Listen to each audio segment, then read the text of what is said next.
Muy buenas tardes, amados oyentes. En esta hora quiero desearte las más ricas bendiciones y quiero seguir en esta tarde con el estudio que comencé hace unos días atrás referente a los atributos de Dios.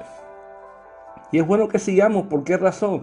Porque no hay nada más importante que el estudio de la Biblia. El estudio sistemático de la Biblia nos garantiza un crecimiento espiritual diario en nuestra vida.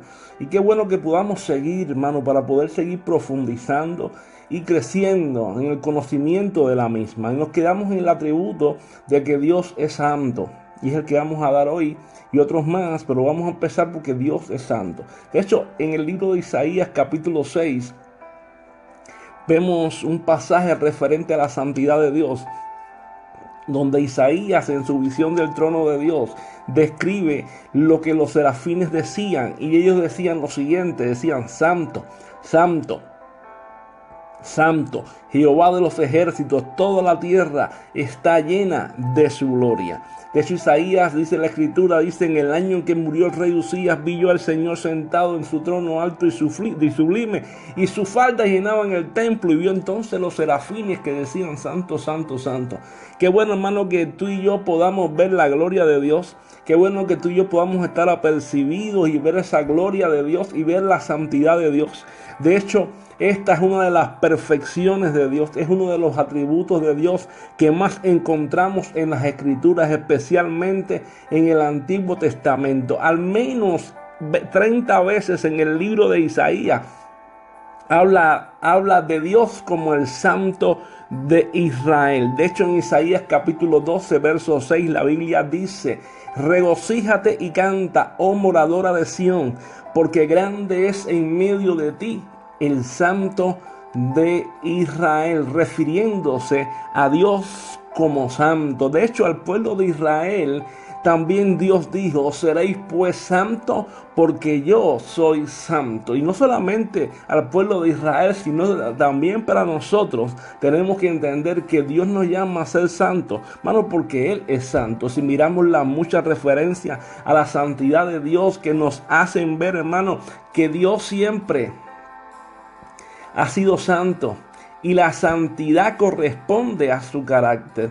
Si tú miras en la Biblia las referencias múltiples que hay referente a la santidad, esto nos está diciendo, hermano, que la santidad corresponde al carácter de Dios. Fíjate, ¿sabes qué? Y no es que Dios procura ser santo, ni tampoco que Dios llegó a ser santo.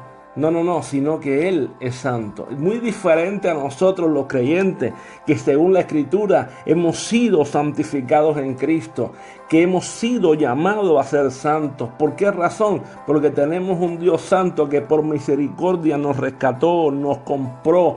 ¿Sabes qué? Nos redimió y nos salvó y nos ha llamado a ser santos en Cristo Jesús. Hemos sido santificados en Cristo. ¿Sabes qué? Por eso la palabra santidad significa separación, significa apartado. Ahora, fíjate, podríamos considerar dos aspectos en cuanto a la santidad en este aspecto, en estas dos palabras. Primeramente, separado de y separado a. Ahora, estas dos verdades van juntas. ¿Por qué? Porque si lo vemos a la luz de Hebreos capítulo 1, verso 9, dice la Escritura: has amado la justicia y aborrecido la maldad. Si lo vemos desde la santidad en cuanto a ¿separado de qué? Separado de aquello que es malo, separado de aquello que es perverso, separado de aquello que está contaminado. Porque ¿qué dice el texto? Dice: has aborrecido la maldad. ¿Y qué dice? Y también que, si lo vemos desde el punto de vista de separado a, podemos verlo desde el punto de vista: has atraído, has sido atraído, has sido atraído hacia lo que es justo, has sido atraído hacia lo que es perfecto, has sido atraído hacia lo que es puro y has sido atraído lo que es recto. ¿Por qué? Porque has amado la justicia. Entonces, si lo vemos desde ese punto de vista, podemos ver los dos ángulos en cuanto a separado de y separado a. ¿Entiende? Separado del pecado y cuando lo miramos del punto de vista del otro es porque hemos amado la justicia, hemos amado la santidad. Entonces, de hecho en Job capítulo 34 verso 10 aprendemos lo que dice ahí cuando dice: lejos esté de Dios la impiedad, y del omnipotente la iniquidad. Y dice la escritura en Habacuc 1:13: muy limpio eres de ojos para ver el mal. ¿Te das cuenta la santidad de Dios? Como la escritura nos dice: lejos esté de Dios la impiedad. ¿Por qué razón, hermano? Porque Dios es santo. En Dios no hay pecado. En Dios no puede nunca. Dios nunca se empaña. ¿Por qué? Porque Dios es santo. Él es sumamente santo. Él es el santo de Israel. Él es el alto y sublime, el que habita en la santidad. Él es el que nos llamó por su gloria eterna. ¿Entiendes? Entonces, tenemos que entender eso. Dice Habacuc 1:13: muy limpio eres de ojos para ver el mal. Qué bueno, hermano, que Dios es un Dios que tiene sus ojos limpios. ¿Y sabes qué? Él no puede ver el mal. Por eso es que tú y yo hemos sido llamados a ser santos. A ser santos y sin manchas delante de Él. Por eso es que tú y yo hemos sido llamados a ser santificados en Cristo. Por eso es que tú y yo estamos siendo santificados cada día en el Señor. Por eso cada día, hermano. ¿Y esto implica qué? Esto implica que el pecador queda separado de Dios a no ser que su pecado sea limpiado, hermano. Si vamos al libro de Isaías nuevamente, cuando vemos en Isaías, vemos que dice: entonces dijo Isaías: ay de mí que soy muerto, porque siendo hombre inmundo de labios, habitando en medio de pueblo que tienen labios inmundos, han visto mis ojos al Rey Jehová de los ejércitos. Y voló hacia mí uno de los serafines, teniendo en su mano un carbón encendido, y tomando del altar con unas tenazas, dice, y tocando con él sobre mi boca, dijo: he aquí que esto tocó tus labios, es quitada tu culpa y limpio tu pecado. ¿Qué vio Isaías cuando vio la santidad de Dios? ¿Qué vio Isaías? Lo primero que Isaías vio fue su condición pecadora. Y lo otro que vio fue la condición pecadora del pueblo. ¿Y lo llevó a qué? A un arrepentimiento. ¿Y qué trajo como consecuencia eso? Trajo como consecuencia una restauración total, porque uno de los serafines que hizo, limpió los labios de Isaías. ¿Para qué? Para que su pecado fuera limpiado, para que su pecado fuera perdonado. ¿Y esto de qué nos sirve de ilustración? Nos sirve de ilustración, hermano, acerca de la salvación por medio de la fe en nuestro Señor Jesucristo. Y la sangre, como dice primera de Juan 1:7, cuando dice: la sangre de Jesucristo, su Hijo, nos limpia de todo pecado. Es por eso, hermano, que en Primera de Corintios nos habla de que los creyentes hemos sido santificados en Cristo Jesús. Porque una vez que hemos venido a Cristo, una vez que tú y yo estamos en Cristo, hemos sido santificados en Cristo, porque la sangre de Jesucristo, su Hijo, nos ha limpiado de todo pecado. Hemos sido perdonados, hemos sido santificados, hemos sido regenerados por medio de ¿qué? Por medio de nuestro Señor Jesucristo. Además, hermano, además de la relación con la salvación, también es bueno que mencionar que la relación para nuestra vida cristiana. ¿Por qué razón? Porque la santidad de Dios viene cuando tú y yo tenemos el encuentro con Dios, viene a ser el estándar de vida del creyente en Cristo. Es decir, la santidad, hermano, es nuestro estándar de vida. Por eso la Biblia dice que tenemos que ser santos como Dios es santo. Es más, un mandato de Dios dice: sed santos como yo soy santo. Y a eso es lo que se refiere la segunda parte de 1 Corintios 1:1, cuando dice, al decir llamados a ser santos. Y vemos que el apóstol Pedro también expresa en su epístola, en Primera de Pedro capítulo 1, verso 15-16, cuando dice, en su epístola, dice así: así que como aquel que os llamó es santo, sed también vosotros santos en toda vuestra manera de vivir, porque escrito está: sed santo, porque yo soy santo. Fíjate lo que dice el texto, hermano. Así que como aquel que os llamó es santo, sed también vosotros santos en toda vuestra manera de vivir. Es en toda nuestra manera de vivir, hermano. No es en una parte solamente. No, es en tus pensamientos, en tus palabras, en tus acciones, es en tu vida diaria, es en todo lo que tú haces. Tú tienes que ser santo. ¿Por qué? Porque Dios es santo. Otro de los atributos de Dios, hermano, es que Dios es misericordioso. De hecho, Dios le dijo a Moisés, allí en Éxodo 34, versos 6 y 7, Dios le dijo a Moisés: Jehová, Jehová, fuerte, misericordioso y piadoso, tardo para la ira y grande en misericordia y verdad, que guarda misericordia a millares, que perdona la iniquidad, la rebelión y el pecado, y que de ningún modo tendrá por inocente al malvado. Si miramos esta interesante descripción de Dios, hace asimismo 3 veces mención de qué. Mención a la misericordia. Cuando Dios le dice Jehová, Jehová fuerte, dice misericordioso, dice piadoso, tardo, dice tardo para ir y grande domo en misericordia, segunda vez, misericordia y verdad, dice que guarda misericordia, tercera vez. Vemos ahí que 3 veces Dios menciona la palabra misericordia acerca del mismo. ¿Por qué razón? Porque la misericordia está asociada a mostrar que compasión hacia otros. ¿Entiende? Porque la misericordia implica tanto una necesidad de quien la recibe, así como una capacidad de suplir esa necesidad de parte de quien muestra misericordia. ¿Y dónde vemos esto? ¿Dónde vemos esto? Esto lo vemos claramente identificado en cuanto a Dios y el pecador. El pecador, ¿cómo está? ¿Cómo está el hombre pecador? El pecador está en la ruina. Tú y yo, cuando estábamos sin Cristo, estábamos en la ruina, estábamos en la miseria. Por eso la palabra misericordia viene de ahí, viene de miseria, miseria. Pero Dios tuvo cordia, misericordia. ¿En qué? ¿Cómo ha quedado el pecador? Estábamos en la ruina, estábamos en la miseria, hemos quedado ahí. ¿Por qué? Por el mismo pecado. ¿Y qué hace Dios? Dios viene a levantarnos y Dios viene a restaurarnos. ¿Por qué? Porque Él tiene compasión.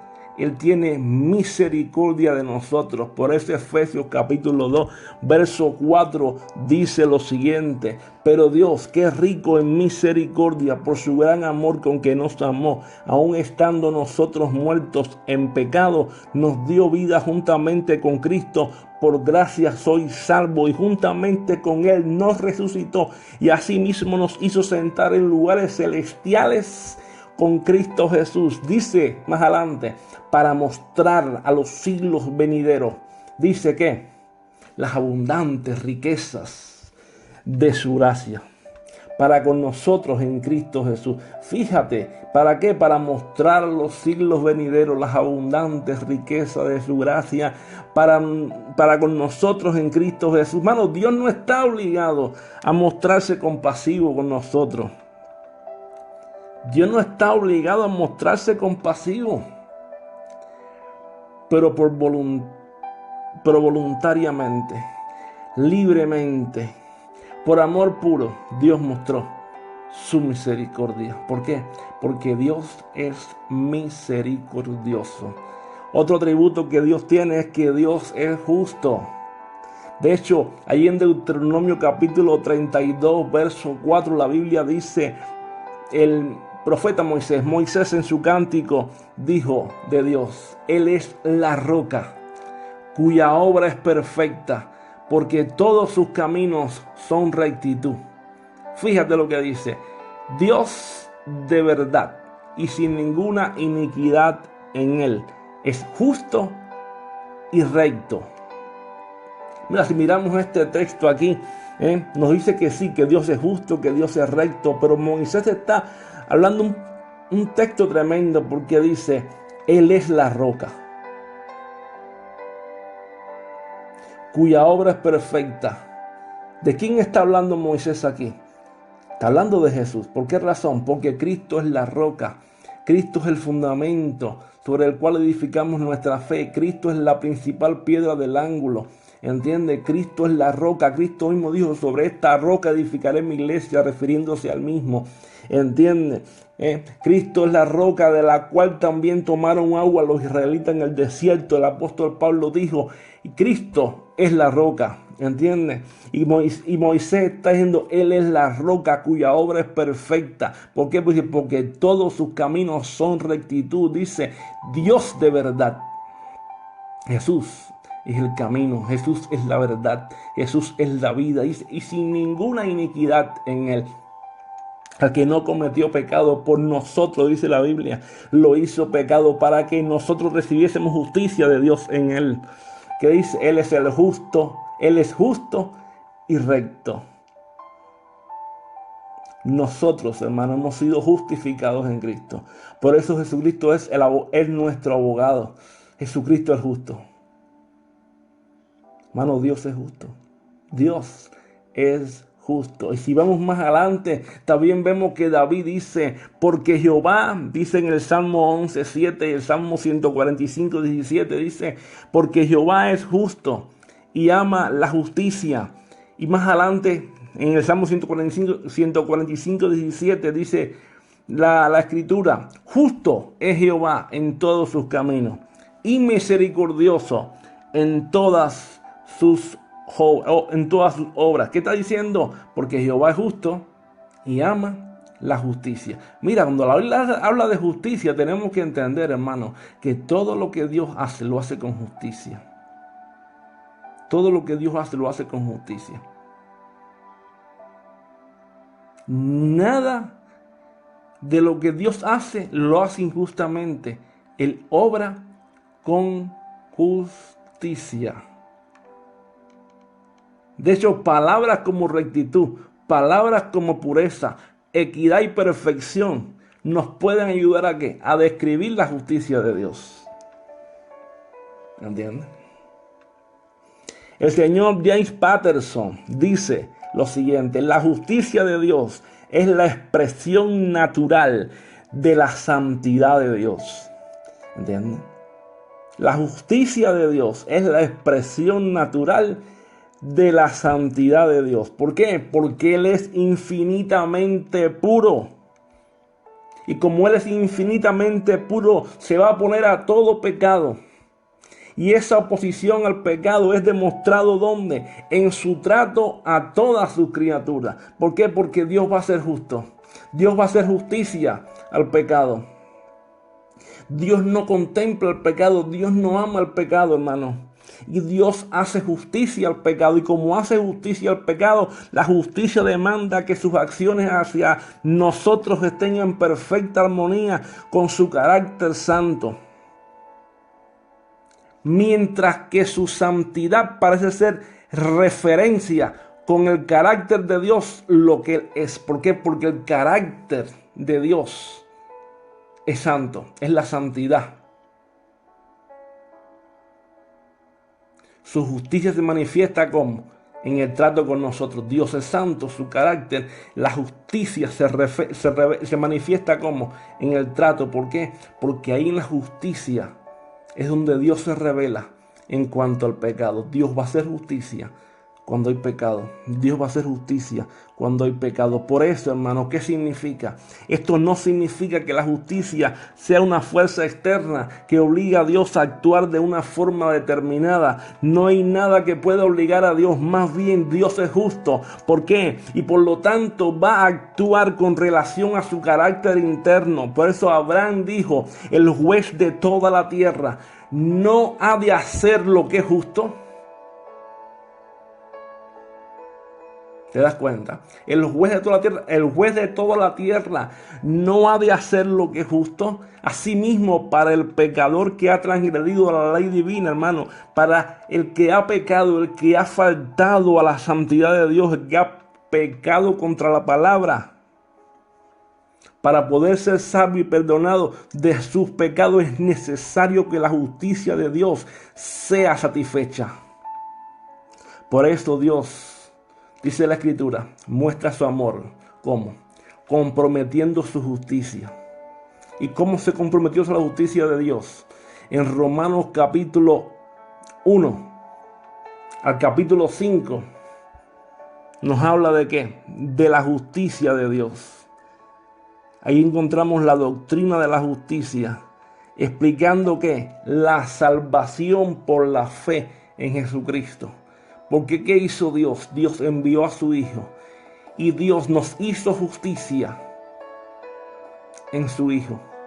Por eso la Biblia dice, justificados pues por la fe, tenemos paz para con Dios, por medio de nuestro Señor Jesucristo.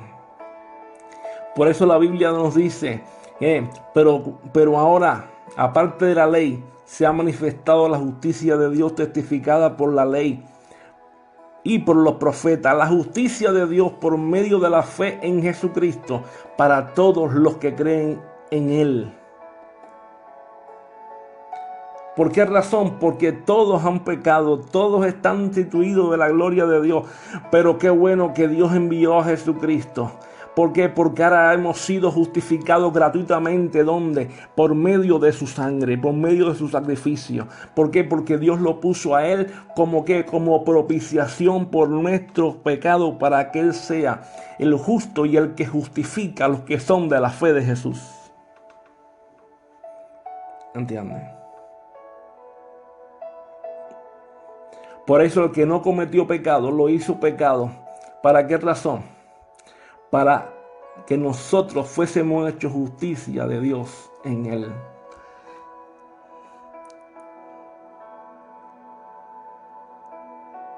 En otras palabras, Dios nos imputó a nosotros la justicia de Cristo.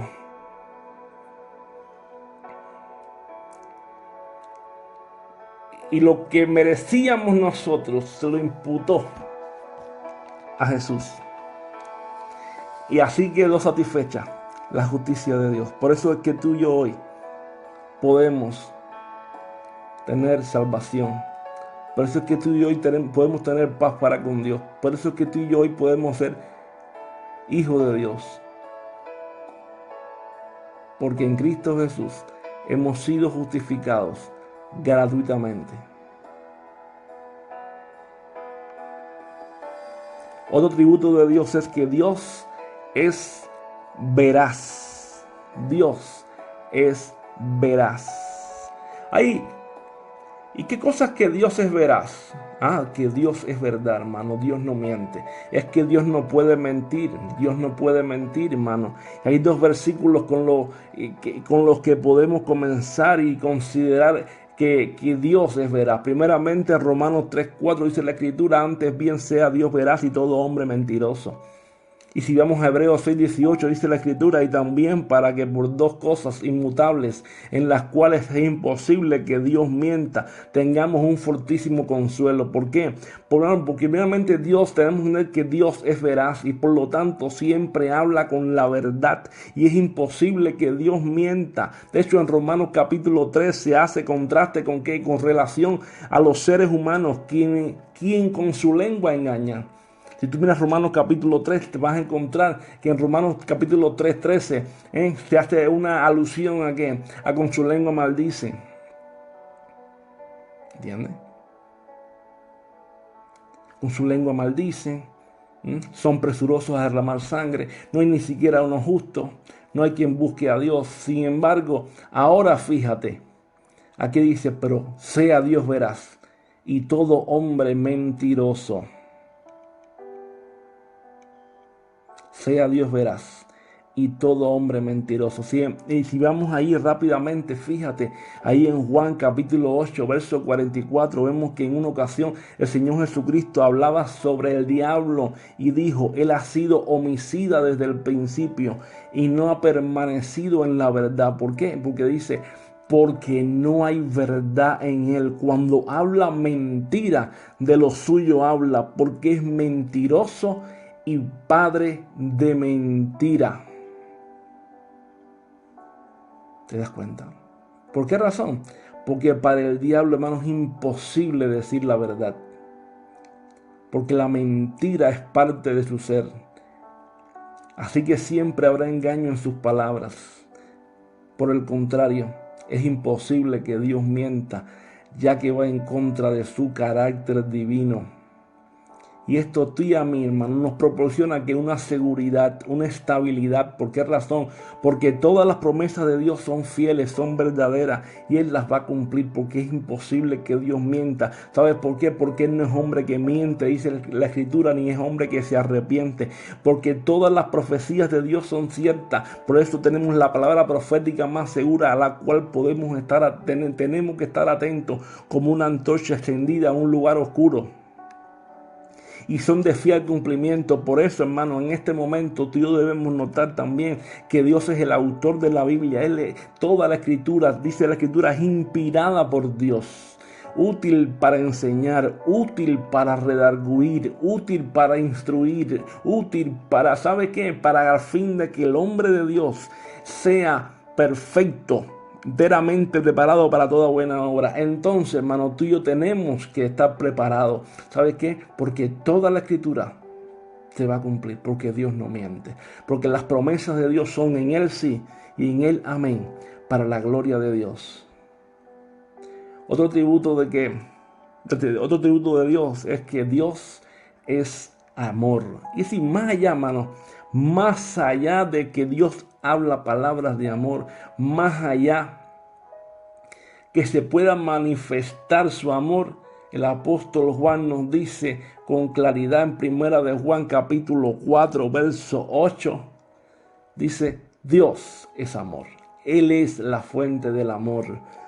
Dios es la definición misma del amor. Dios ha hecho evidente la mayor muestra de amor, la manifestación más grande de amor. ¿Por qué? Dice Romanos 5:8, mas Dios muestra su amor para con nosotros, en que siendo aún pecadores, Cristo murió por nosotros.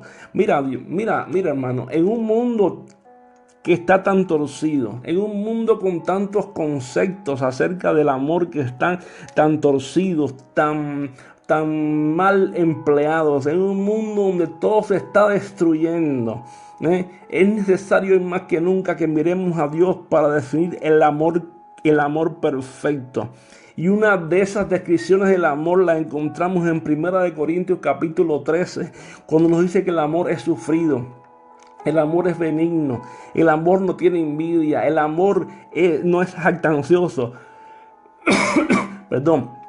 El amor no se envanece, no hace nada indebido, no busca lo suyo, no se irrita, no guarda rencor, no se goza en la injusticia, mas se goza de la verdad. Todo lo sufre, todo lo cree, todo lo espera, todo lo soporta. Por eso es que nunca debemos pensar que hay contradicción entre los atributos divinos. ¿Por qué? Porque el Dios que es amor también es un Dios que es justo, porque hace justicia por puro amor. El Dios que es amor también, hermano, es un Dios que es todopoderoso, porque hace justicia, porque es todopoderoso, porque es soberano.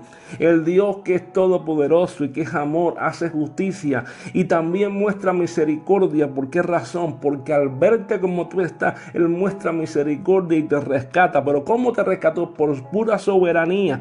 ¿De qué?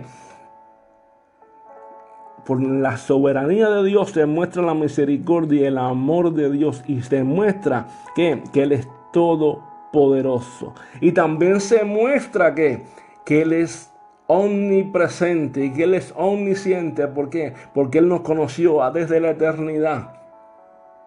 Y es omnipotente. ¿Por qué? Porque Él hace lo que Él quiere. Él es todopoderoso. Él hace como Él quiere. Él tiene todo el poder para hacer lo que Él quiere en el cielo y en la tierra, para elegirte, para salvarte, para hacer lo que Él quiera. Es decir, los atributos de Dios van totalmente concatenados unos con otros. Unos con otros. Unos con otros. Unos con otros. Pues si lo vemos aquí, dice que el amor es sufrido, el amor es benigno, el amor no tiene envidia, el amor no es jactancioso, no se envanece, no hace nada indebido. Dice, no se irrita, no guarda rencor, no se goza en la injusticia. Y Dios es justo. Dios es justo. Así, hermano, que tenemos que entender que la justicia también y el amor están en perfecta armonía como atributos de Dios. Y como los que te describí anteriormente, están en total armonía. Total armonía. Por eso, hermano, tenemos que entender. Tenemos que entender las maravillas de nuestro Dios. Las maravillas de nuestro Dios. La Biblia dice que el amor de Dios no tiene frontera. Es un amor como, es un amor infinito. No tiene frontera, porque de tal manera amó Dios al mundo, dice la Escritura, que envió a su Hijo unigénito para que todo aquel que en Él cree no se pierda, mas tenga vida eterna. ¿Qué dice? Es infinito. El amor de Dios es incondicional y inmerecido. Es decir, no necesita una razón para ser mostrado, sino que nace ¿de dónde? Del mismo corazón de Dios. ¿Por qué? Porque es inmerecido, porque Dios mostró su amor para con nosotros, en que siendo pecadores, Cristo murió por nosotros. Tú y yo éramos pecadores, estábamos muertos en delitos y pecados. Mas Dios mostró su amor y su misericordia y envió a su Hijo a morir por nosotros. El amor de Dios es eterno. ¿Por qué? Porque Jeremías 31:3 dice: con amor eterno te he amado, por tanto te prolongué que en mi misericordia. ¿Te das cuenta? Ya tú dirás, ¿pero qué me estás diciendo? No, hermano, esto no implica ahora que todas las personas serán salvas, ni tampoco que porque ahora que Dios es amor, todas las personas serán salvas. No, no, hermano, todas no serán salvas. Van a ser salvas los que han sido elegidos en Cristo. Los que han sido predestinados, conocidos, elegidos para salvación. Los que son su pueblo, los que responden a ese llamado. ¿Entiendes? Ellos serán salvos. Su pueblo. Los elegidos desde la eternidad. Los predestinados para ser salvos.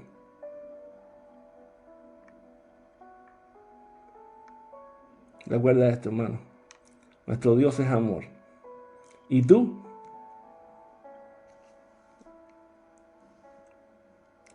Tú y yo tenemos que ser recíprocos a ese amor que Dios ha mostrado para con nosotros en la cruz del Calvario.